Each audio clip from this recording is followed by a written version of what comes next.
September 21st, 1944. 05:58 hours, near the village of Fontenoy-sur-Moselle, eastern France. Dawn had not yet broken through the fog that clung to the Moselle Valley like a shroud. Visibility was barely 300 meters. Engines idled, steel creaked. Somewhere in the gray distance, war was about to change. The Panthers of the 112th Panzer Brigade, under the command of Oberst Heinrich Falkenrath, rolled forward in column formation. Veterans of the Eastern Front, these crews had faced T-34s, Shermans, artillery barrages, air attacks. Nothing surprised them anymore, or so they believed. At 06:04, the lead platoon reported fleeting movement to the west. Low silhouettes, too fast, too quiet. At 06:06, the 1st Panther erupted in flame. No warning shot, no prolonged duel, just a flash, and fire pouring from the engine deck. Within 4 minutes, 3 Panthers were burning wrecks, their crews scrambling into the fog, shouting in confusion over clogged radio nets. And then the sound arrived. Not the deep growl of a Maybach engine, not the thunder of artillery. It was a high-pitched mechanical scream, thin and unnatural, almost airborne, as if aircraft engines were skimming the ground. German gunners froze. Out of the mist came shapes they had never seen before. Low, flat, fast, they fired, twice in rapid succession, and vanished before turret motors could even respond. The entire engagement lasted less than 20 seconds. Then silence. Across the brigade front, Panther commanders began reporting the same thing: enemy armored vehicles displaying extreme speed. Engagements are brief. Target reacquisition impossible. By 06:30, 37 German tanks lay destroyed or disabled, and no one could explain how. The assumption that killed them. German doctrine had always been clear. Tank destroyers were supposed to be armored fortresses, thick frontal plates, heavy guns, slow, deliberate killers. Vehicles like the Jagd Panther, weighing over 45 tons, mounting the feared 88mm gun. Speed was irrelevant. Armor was survival. Mass was power. That belief had worked until this morning. What Falkenrath's brigade had encountered was something Germany had never planned for. An American vehicle that rejected armor entirely. A machine that treated speed itself as protection. A tank destroyer that could outrun enemy fire instead of absorbing it. The crews of the 112th Panzer Brigade were facing a weapon built on a philosophy so alien to German thinking that it felt like cheating. The Americans called it the M18 Hellcat, and it moved at 55 miles per hour. When mathematics became a weapon tank, combat had always been governed by geometry and time. A Panther's turret, depending on engine RPM, required 18 to 60 seconds to complete a full rotation. The Hellcat's hydraulic turret could rotate 360 degrees in 24 seconds, independent of engine speed. At full throttle, an M18 could cross 400 meters before a German heavy tank could traverse its gun even 90 degrees. This wasn't bravery. This wasn't luck. This was pure physics, weaponized. For the first time in the war, the side that moved fastest controlled not just the battlefield, but time itself. The idea born in defeat. This revolution did not begin in France. It began in Washington, D.C. in the winter of 1941. In a sealed briefing room inside the War Department, a cavalry officer named Colonel Matthew Alden Reeves stood before a room of skeptical generals. Europe had collapsed. Poland, gone in weeks. France, defeated in 6. The myth of static defense lay in ruins. Reeves understood something others did not. You could not fight blitzkrieg by copying it. You had to outthink it. Instead of heavier tanks, instead of thicker armor, America would build hunters, fast, disposable, deadly, vehicles that struck first, struck hard, and disappeared before the enemy could react. To the German mind, the concept was madness. A 17.7-ton combat vehicle, armor thinner than a field gun shield, a tracked machine expected to fight Panthers and survive. It violated every rule the Wehrmacht believed in. Armor was life. Weight was strength. Speed was secondary. The Americans had inverted the equation, and in Berlin, It sounded like fantasy. First contact. Italy, May 1944, May 23, 1944. The Anzio perimeter breaks open. As Allied forces surged north toward Rome, elements of the Fallschirm Panzer Division, Hermann Göring, counterattacked near Cisterna di Latina. Veteran German crews expected Shermans, maybe tank destroyers like the M10, slow, predictable. What they encountered instead defied recognition. 2 Panzer IVs were destroyed in less than a minute. The enemy vehicle fired, displaced, fired again, and was gone. Divisional intelligence logged it cautiously. Enemy employs new tank destroyer type. Estimated speed, 70-80 kilometers per hour. Return fire, ineffective. Target impossible to track. Panzer commanders described something unsettling. Tracked vehicles that moved like reconnaissance cars. Low silhouettes crossing open ground at impossible speed. A 76mm gun that fired accurately, then vanished. The reports traveled north. Dismissed in Berlin. In Berlin, the files were stamped unconfirmed. Senior officers believed the crews were mistaken. Combat stress exaggerated perception. Fog distorted judgment. No tracked vehicle could move like that, not with a gun capable of killing tanks. The idea contradicted 4 years of battlefield experience. The Hellcat was filed away as improbable. Germany would pay for that assumption in September. Lorraine. The trap closes.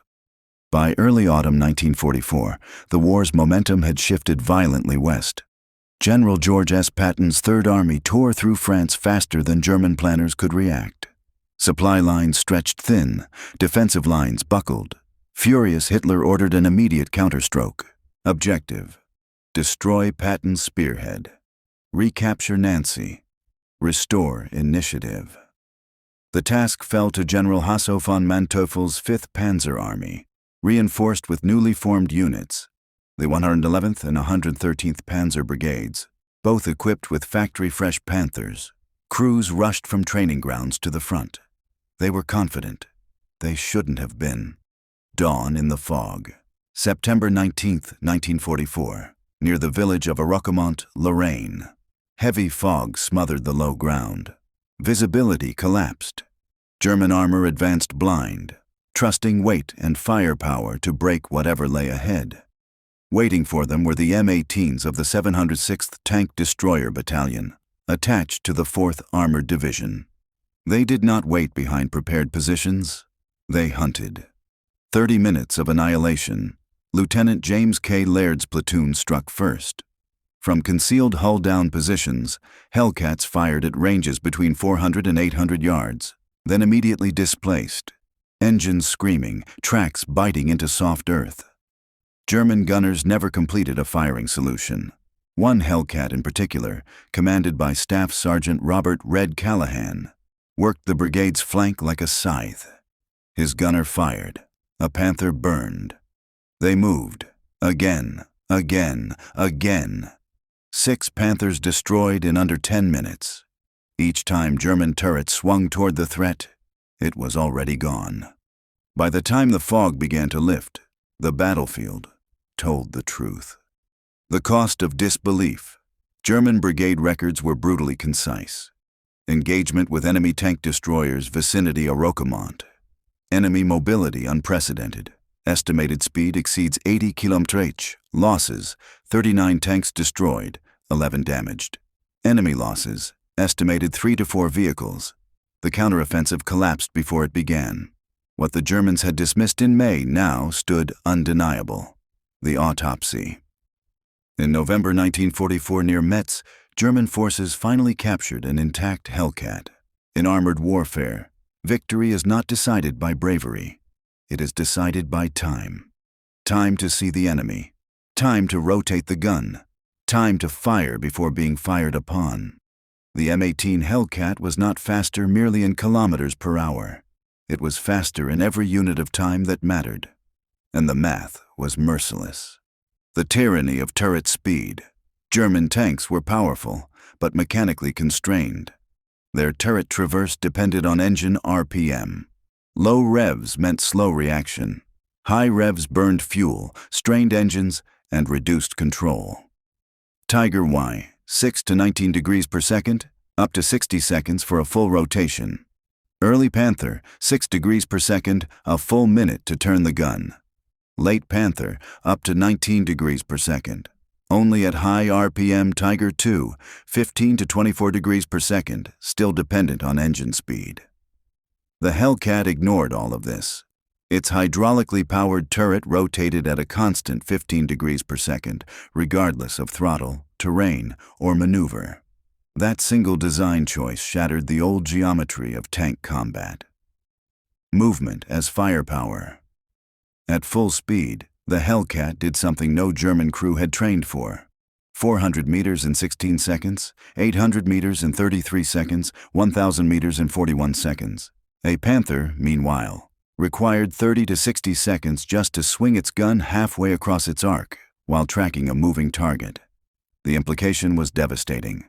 By the time a German gunner found the target was already somewhere else. The new American way of killing tanks. After the battles in Lorraine, American doctrine was rewritten.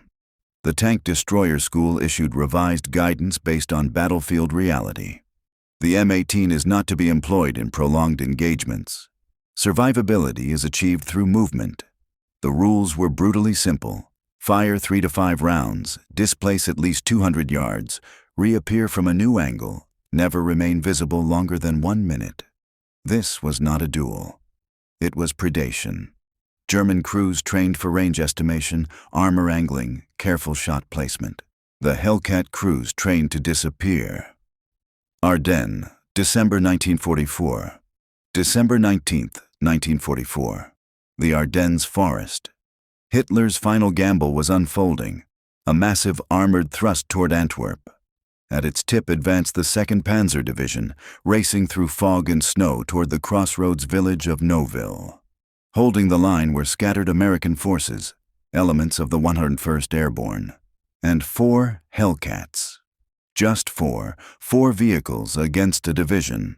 The fog that concealed the German advance now betrayed it. The Hellcats waited. They fired 2 rounds, then vanished. Engines screamed, tracks reversed at full speed into the white nothingness. When German gunners finally slewed their turrets toward the muzzle flashes, there was nothing there. Then fire erupted from somewhere else, again, and again, and again. To German commanders, it felt like facing an entire battalion. The after-action report was stark. High-speed enemy tank destroyers operating in fog. Displacement between firing positions created illusion of superior force. Confirmed destroyed. 24 enemy tanks. American losses. 1 Hellcat, 2 artillery. The delay that saved Bastogne. The 2nd Panzer Division halted. Not because it was destroyed, but because it was confused. Unable to pin the enemy. Unable to pursue. Unable to predict where fire would come from next. The pause lasted 48 hours. Those 48 hours allowed Bastogne to fortify, and when the Germans returned, it was too late. Germany tries to adapt. By late 1944, German commanders finally acknowledged the threat.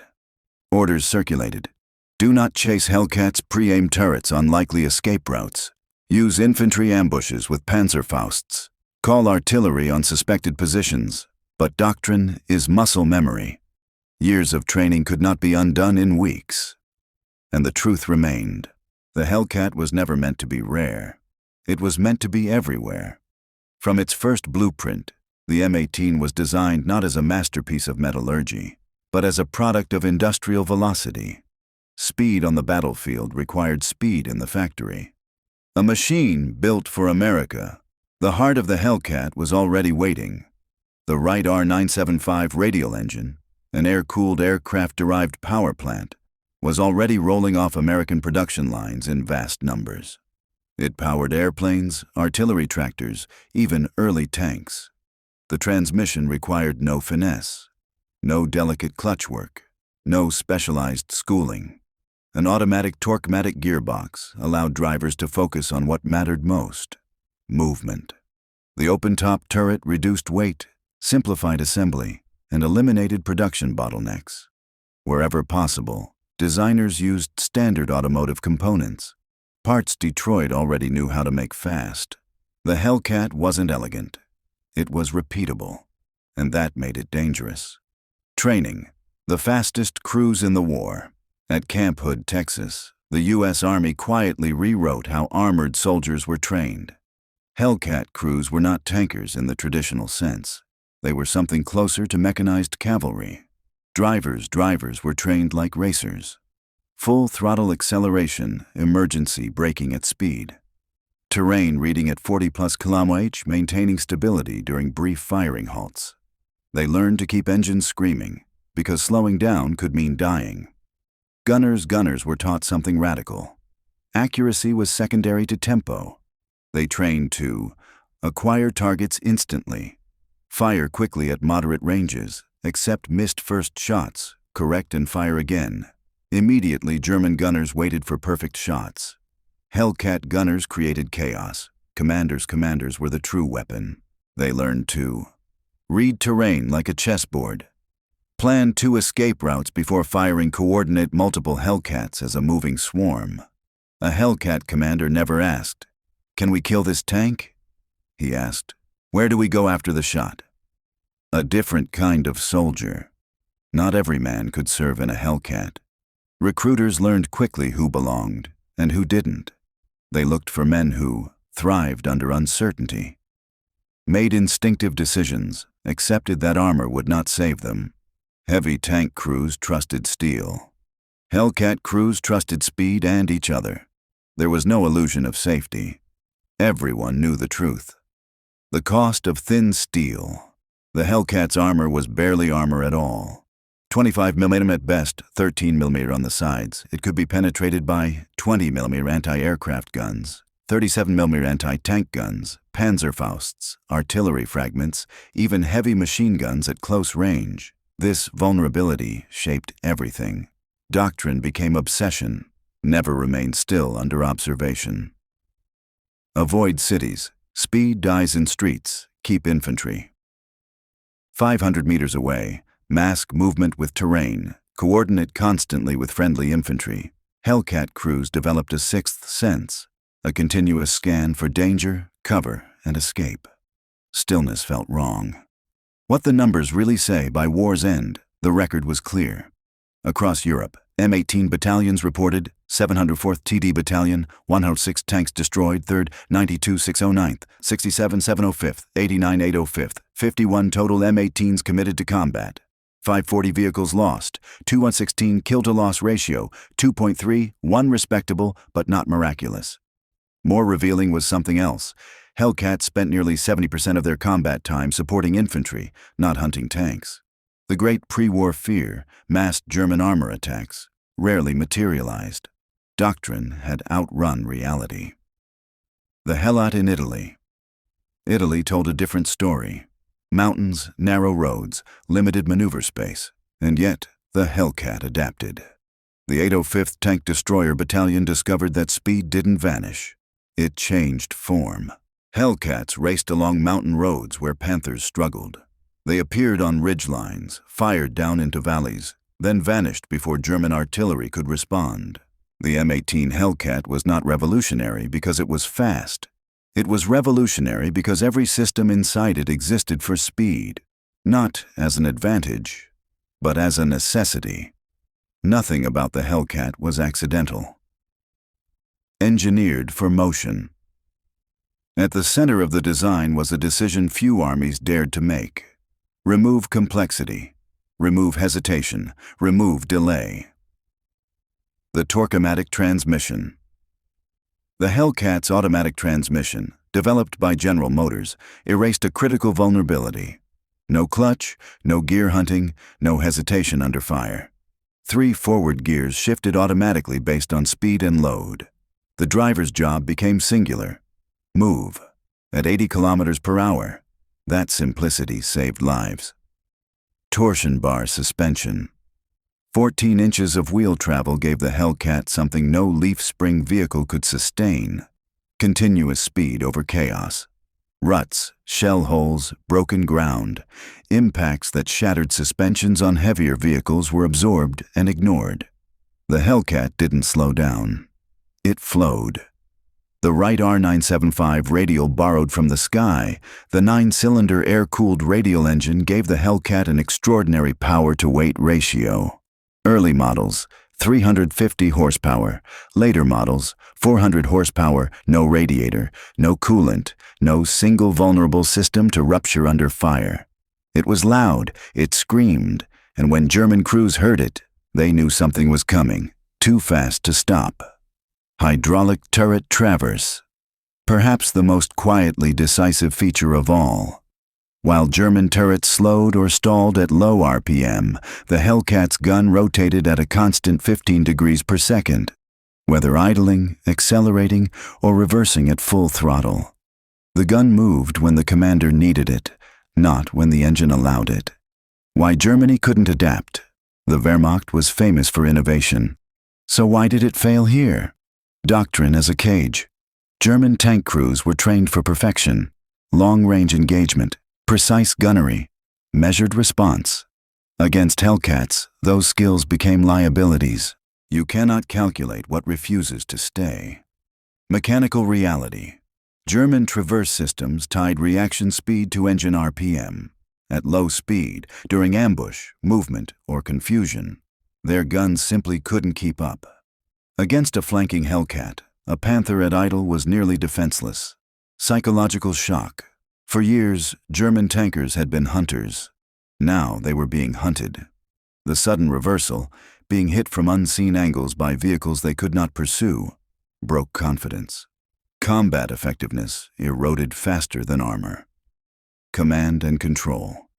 Collapse Hellcats operated in small, coordinated groups, displacing rapidly. German radios, already degraded by Allied jamming and battlefield chaos, could not react fast enough to shifting threats. By the time orders arrived, the Hellcats were gone. The voices of the men inside. After the war, U.S. Army historians asked Hellcat veterans one question: how did you survive? The answers were always the same. Speed. Staff Sergeant Leonard Brooks, 805th Tank Destroyer Battalion. We had rules: shoot fast, move faster, think faster than both, break one rule, and that was it. Technical Sergeant William Carter, 603rd Tank Destroyer Battalion.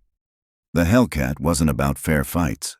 It was about hitting them before they understood they were in a fight. Private First Class Daniel Wu, 700th Tank Destroyer Battalion. Every time I climbed in, I knew armor wouldn't save me, but speed did. Over and over again. They didn't trust steel. They trusted motion. The legacy that survived the doctrine. The tank destroyer force was disbanded in November 1945. The doctrine was declared obsolete. But the idea lived on. Around the world, designers absorbed the lesson the Hellcat had proven under fire. Mobility can replace armor, if it is decisive enough. The Soviet Union emphasized speed and amphibious capability. Numbers rarely tell the full truth, but sometimes they whisper it. The Hellcat's raw metrics were astonishing even on paper.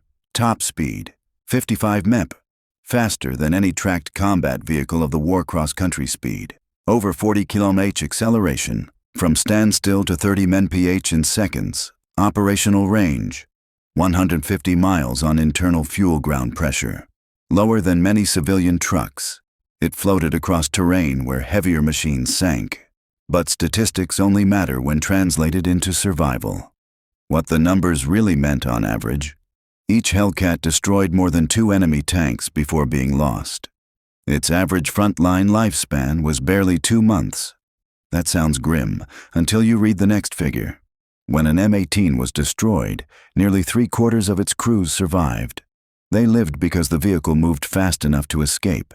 They lived because speed created options. They lived because momentum bought seconds, and seconds bought life. Thin armor killed machines. Speed saved men. A different kind of protection. The Hellcat did not defend itself the way tanks traditionally had. It didn't try to stop shells. It tried to never be where shells landed. Long before buzzwords like active protection or sensor-to-shooter time entered military theory, the M18 had already demonstrated the principle. The safest vehicle is the one the enemy cannot track. Modern armored warfare now measures success in milliseconds. How fast a target is detected, engaged, and displaced. That concept did not begin with computers. It began with a screaming radial engine and a cloud of dust. Outrunning the enemy, and the idea of him. German armored doctrine was not defeated by inferior steel. It was defeated by irrelevance. Panthers and Tigers were designed for a battlefield where opponents stood and fought. The Hellcat refused. It attacked angles instead of armor. It exploited time instead of thickness. It chose when and where combat occurred. German gunners, trained for patience and precision, found themselves aiming at ghosts. Their shells struck empty ground. Their turrets turned too slowly. Their doctrine, perfect on paper, collapsed against an enemy that would not cooperate. A lesson that outlived the war. The tank destroyer force vanished after 1945. The Hellcat did not. Its philosophy spread quietly, without fanfare. Every time a designer chose mobility over armor. Every time a commander prioritized speed of action over perfect preparation. Every time a unit relied on maneuver instead of mass. The Hellcat was there. In wheeled gun systems, in fast reconnaissance vehicles, in doctrines that accept vulnerability to gain initiative. Its legacy is not a vehicle.